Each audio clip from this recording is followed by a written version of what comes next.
Today, I'm going to be breaking down what I think is the overall best build against the illuminates. So if you're looking for a very strong build that will perform really well on the maximum difficulty, then this is the loadout for you. Now let's break down the red stratagems, the weapons, all the good stuff. And then I'm going to give you guys some awesome tips to elevate your gameplay on max difficulty. First things first, for the red stratagems, we're going to go for the laser, which is going to be there for a bunch of ships or bigger targets if you're getting overwhelmed with tripods. And then we're going to go for the orbital gas strike. Now, the gas is going to be there for absolutely incredible crowd control when there's tons of enemies around you. Do keep in mind, if you want a strong tool for the Leviathans, you're going to be picking up the strafing run. Like, that thing destroys them easily as well. I personally don't think that chasing and hunting down the Leviathans is my goal when I'm playing against the Illuminate and trying to complete missions. I have other strategies to play around them, and I'm going to break down those tips as we move on with the video. But yeah, if you still want to have this tool, go ahead and pick up the strafing run instead of the gas. Our support weapon of choice is going to be the medium machine gun. This gun is incredible against the squids.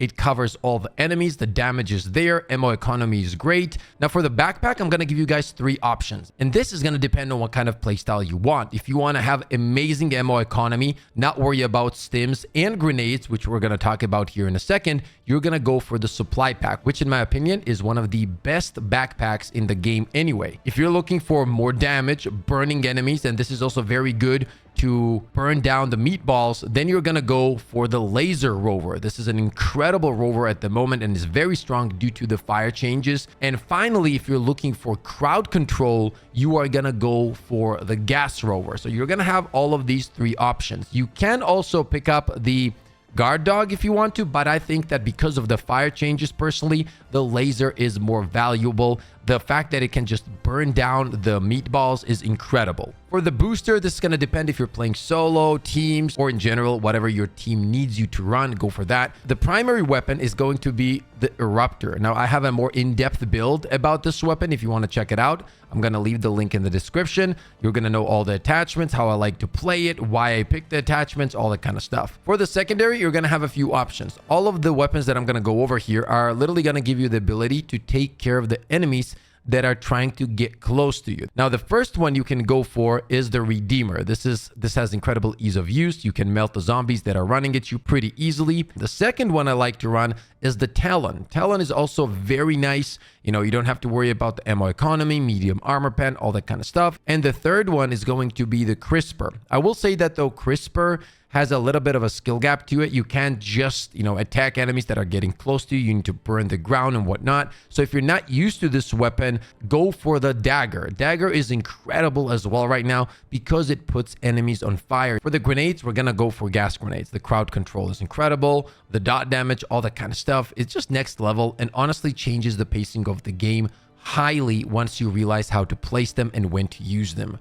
And then finally, for the armor piece, I'm still going to stick with one of my favorite armor pieces in the game, which is the medium armor with extra petting. This one just gives you so much survivability, and you also get to keep speed, which is important when you're playing against the flesh mobs. They're going to be attacking you, and if you're slow and running like, let's say, normal heavy armor, it's very hard to run around them. So this is perfect. You have tons of survivability. You get the speed from medium armor. It just works really well. Okay, now let's showcase all the tips and combos you can do with all of these cool items in order to make the gameplay much easier, even on the highest difficulty of the game. As we're waiting for our drops, even right here, what I like to do is instead of just spamming him with the Eruptor, I'm going to drop a gas grenade. And you see how much easier it makes this whole fight, right? Like I can take time to get my shots in. I don't have to panic. And they're just down within seconds, essentially with one shot because the gas is dealing damage as well. The same situation here. I can drop one of these, as you will see.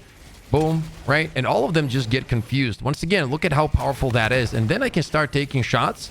These guys, I missed one of my shots there, but yeah, you guys get the point. This is where you can switch to your secondary, and when it comes in, something's getting close to you, and you're just gonna be melting it down.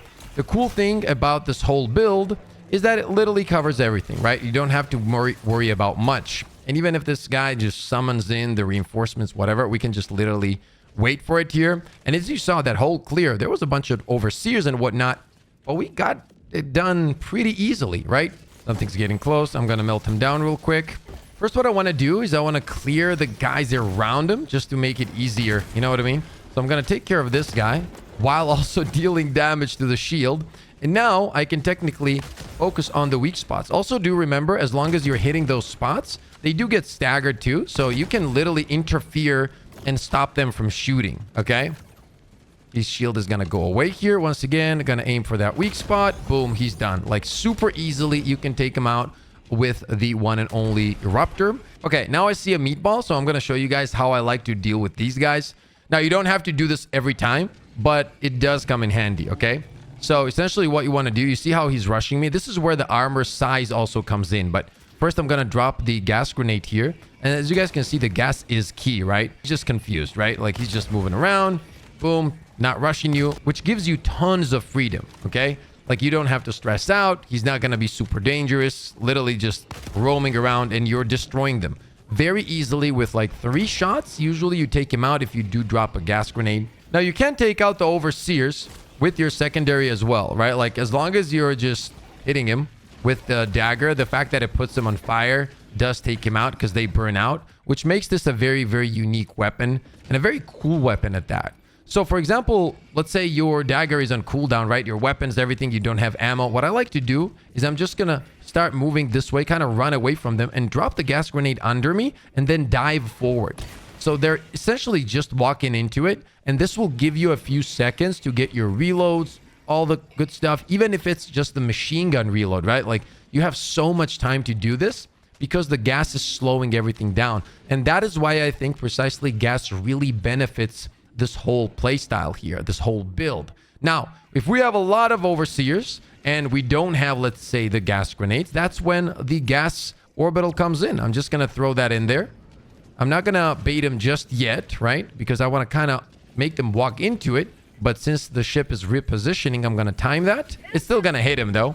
And then once it drops, which it's going to drop any second, now I know that they can't really get to me that easily. So all I got to do is just land my shots. And even if I miss, it's fine. I don't have to stress about it. You know what I mean? Because they are taking tons of damage as they're making their way through the gas. The cool thing is, because the gas orbital drop-in is like such a big radius, it also gets to the elevated overseers a lot of the times as well. When it comes to the Leviathans, I'm gonna be honest, guys, I don't even worry about them that much. So if I see them, I try to, in some way, shape or form, try to kind of, you know, stay out of their line of sight so I don't get hit. But essentially, I try to avoid them. I don't want to pick up a red stratagem just for a Leviathan. It's kind of a waste. They move pretty fast, so even if they're floating over you, in just a few seconds, they're going to bounce and leave you alone. You know what I mean? Yes, sometimes they can go crazy from across the map, but does that still really want to make me pick up a red stratagem specifically for a Leviathan, where I can have stratagems that will take care of a bunch of harvesters, enemies, help me with crowd control as well? So yeah, I'm not really worried about those guys at the moment. Oh, this is going to be fun right here. Look at the Eruptor here. Boom.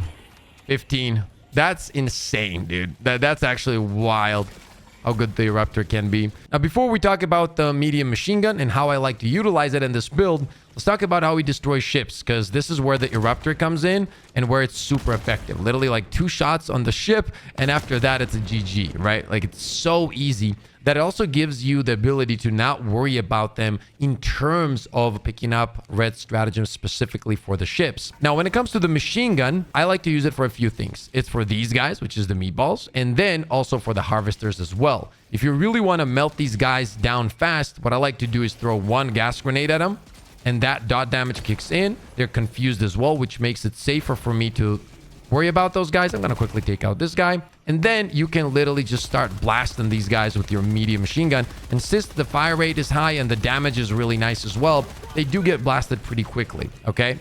On top of that, obviously, you can open up, for example, with the Eruptor shot instead, which will do a bunch of damage and then quick swap to your machine gun and get the job done. In this situation, you can also use the machine gun. You will see that I'm going to drop a gas grenade, and then what I can do is go crazy these guys and just absolutely mow them down, which is super fun. Now, another cool thing you can do with this combo here, and I'm not gonna even use gas, so I can just showcase it.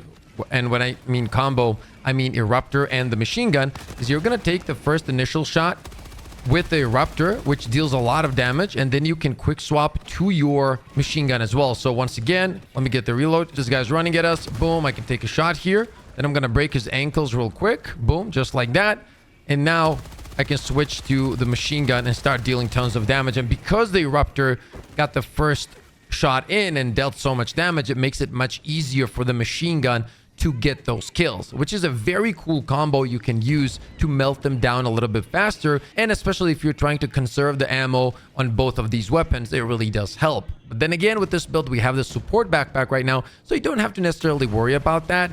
And if we did run, let's say, the laser rover, it would also be hitting the flash mobs in that instance, and they just get melted within seconds. This is right here why I like to run this armor. You see how I have enough speed to get around him and kind of break his ankles when I need to. With heavy armor, that is so much harder to do, and a lot of the times it will still catch up and the flash mob will hit you, which can be very annoying. So yeah, this is the build that I like to run against the illuminates. I find it to be very highly effective when I'm doing solo runs, team runs, whatever it is. This build just performs at a very high level. If you guys got any ideas for builds, let me know in the comment section below. Thank you so much for all the love and support on the videos. I'm testing many different builds for you guys, and all of those are going to be dropping pretty soon. As always, stay positive, stay disciplined, and I'll see you all on the next one.